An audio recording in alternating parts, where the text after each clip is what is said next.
Yeah, I'm Shane, very happy to be here.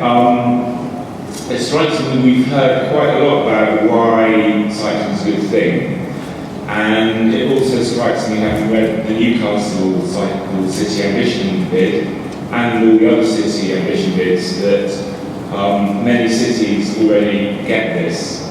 So I want to talk a little bit about the how we do it. All this money going into cycling, how can we make sure that we actually create the sort of infrastructure that makes it, as Lynn said earlier, a really easy choice for people to do? Because actually, what we're trying to do is get lots of people who don't cycle cycling.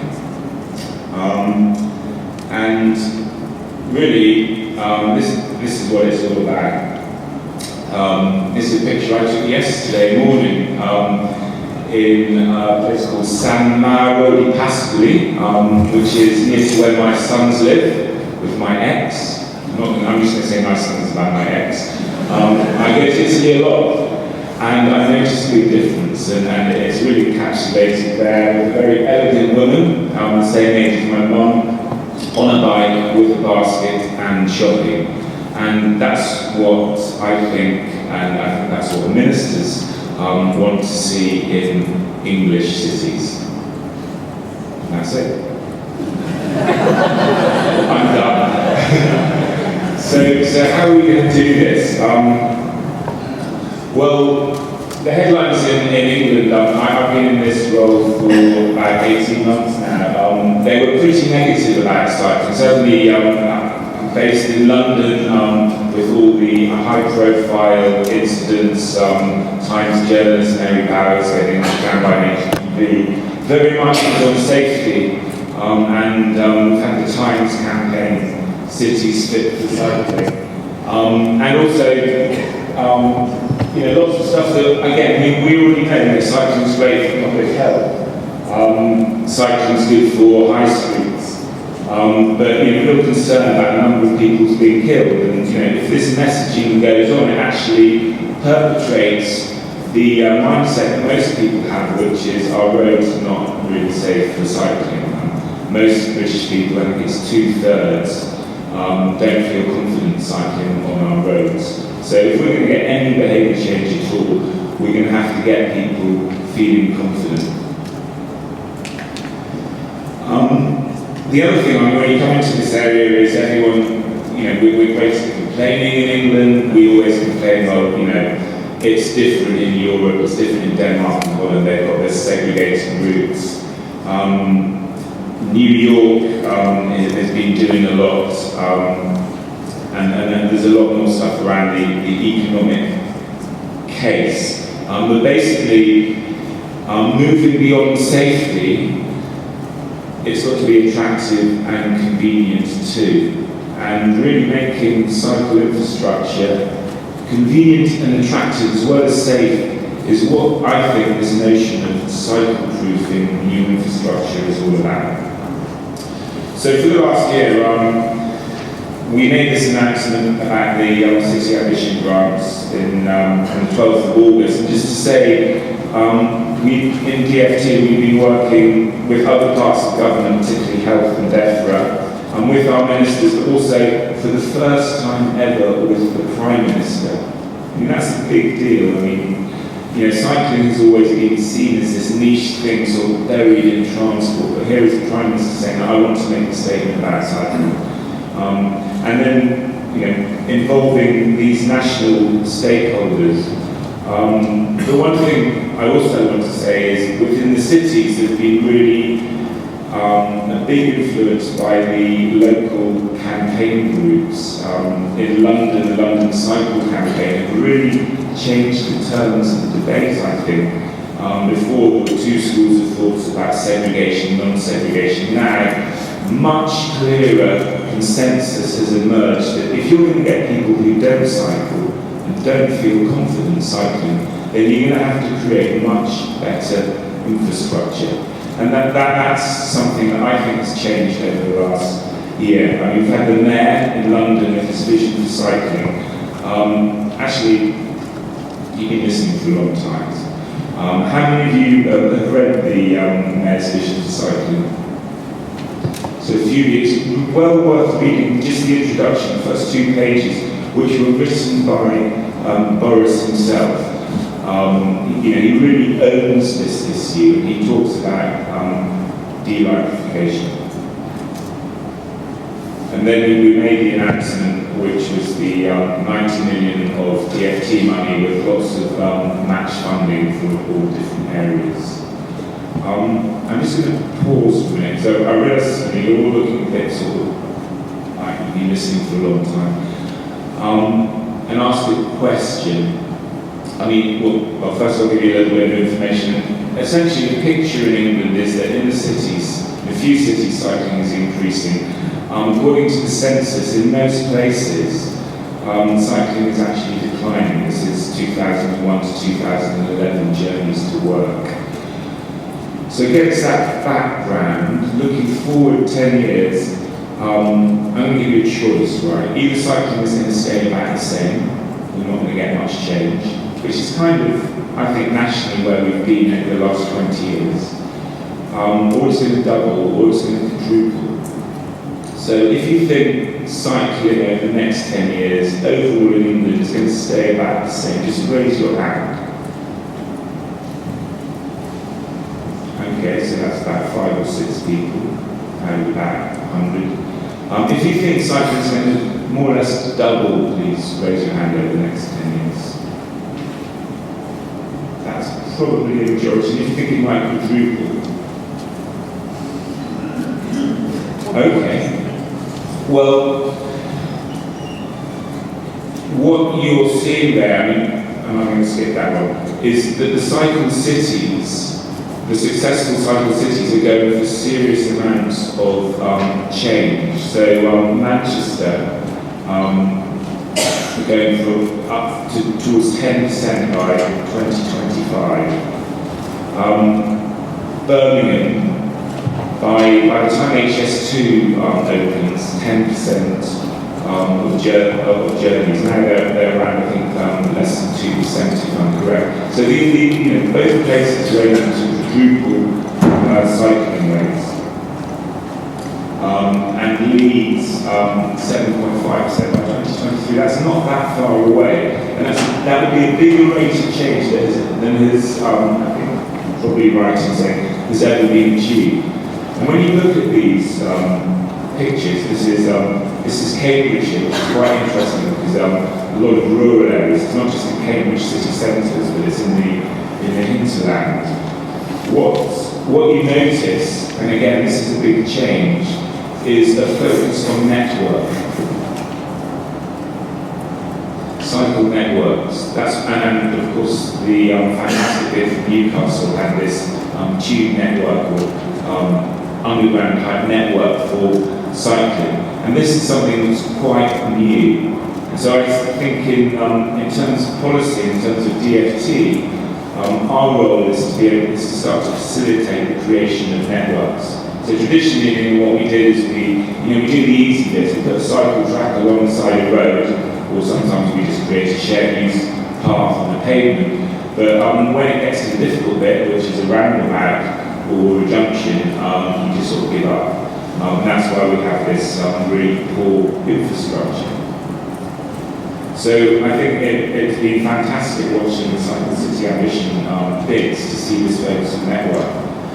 Now, two other interesting things I think in the Prime Minister's announcement in the press release, if you perused it, was this commitment to cycle through our network.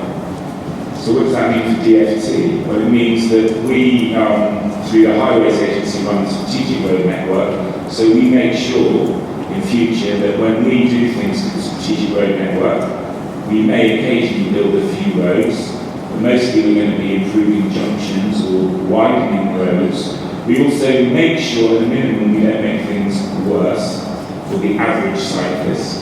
So we don't design out cyclists inadvertently. But preferably we make things better. A lot of areas where Highways Agency networks, several cycle networks, so they're starting a cycling programme to address this.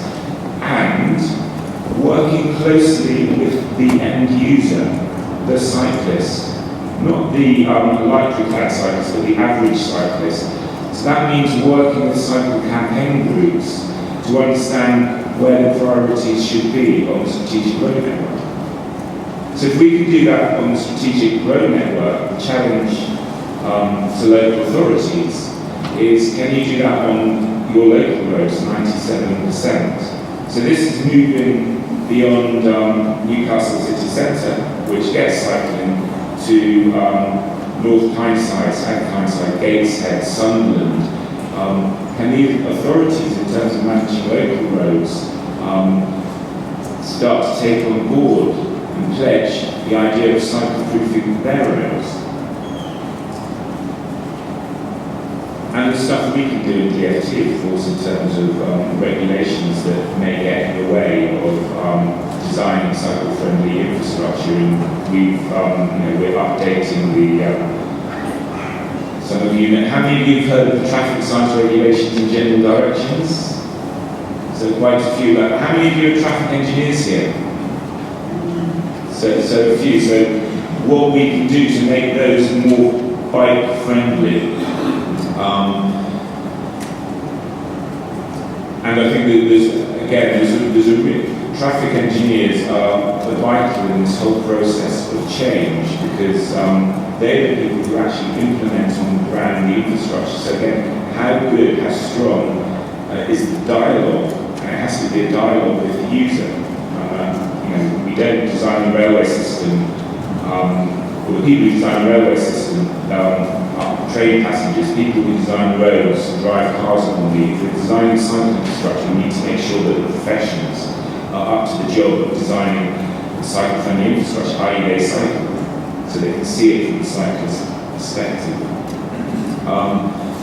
Sadly, bad stuff still happens. This is, on the left, something that was delivered in Tower Hamlets. Now, Tower Hamlets is a borough which has high rates of cycling, and it's in London.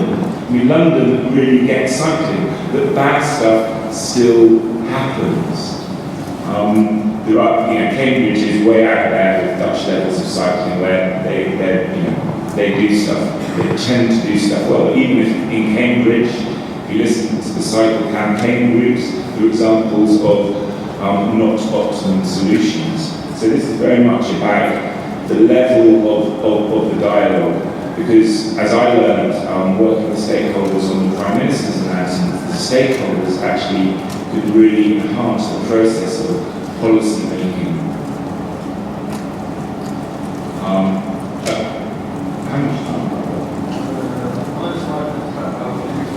Okay, so just very quickly, notions of what good is are changing all the time. People like segregation. This is segregation in London. Looks good, very full, high demand. But as it becomes high demand, you have the risk of head-on collisions. You have difficulties at junctions. This was a segregated scheme in Camden that was thought to be best practice, but it says there were 17 collisions in 3 years. It was a one-way street, a car there coming across the cycle. They didn't expect the cycle traffic in the opposite direction, so they've now gone for this sort of segregation. Shoreham Road in Brighton is an example of giving priority to cyclists across a side road. It's obviously expensive because of the raised cable, but that's an example of working within the existing framework to deliver good infrastructure. And we've been working with TfL on trialling Dutch roundabouts and low-level signals and priority side roads to address these issues, so that when you're putting in a network, you can begin, you can see where examples of best practice, what can be done, because it is around junctions that it is the key to delivering the convenient and attractive network. Finally, the other thing I've been up to HS2, huge project for DfT, transformation meeting future demand for rail travel. And as part of that, can we take the opportunity to improve cycling in communities all the way along the HS2 corridor within 3 miles of the route? So this is about linking existing conventional rail stations to communities along the route. It's the idea of, let's look at the creation of a fantastic bit of national infrastructure for a linear route, and also, as we build these 9 huge superstations on HS2, so hugely increased capacity, can we make sure that we can get Dutch levels of entrance and egress to these stations by bike. So cycle-proofing HS2 is very much on the DfT Minister's agenda, and we're just about to appoint a contractor to look into that feasibility study. Finally, I'm organising a conference in Leeds where I'm aiming to get directors of transport and LEPs into a room to talk about the why do cycling, which we've heard about. To have traction with this audience, it will have to be linked to the growth agenda, but also how to do it. And I've got some a great lineup of speakers from the professional bodies like CIHT and ICE, talking about how they're going to improve the standards in the profession, to the most senior people in DfT, including Steve Gooding, the Director General of All Roads and Local Transport. This is the first time I think we've ever got all these people into a room together. So if you can encourage, especially if you're from Newcastle, already well represented, but from Gateshead or Tyneside or directors or assistant director level, to come along and listen to the economic case for transport. It will be half presentations, half it will be small group discussions, so that we can actually make real. Because I always think of 97% of roads which DfT doesn't run, that the local authority run, how can we cycle-proof those? And we'll also be getting John Alcott from New York, who works for Jeanette Salif Khan, who gave a fantastic TED presentation. Does anyone know that TED website here? She gave a presentation in September talking about how we change how we see roads as a public asset and use them to maximise economic value. So you've been fantastic listeners. Thank you very much.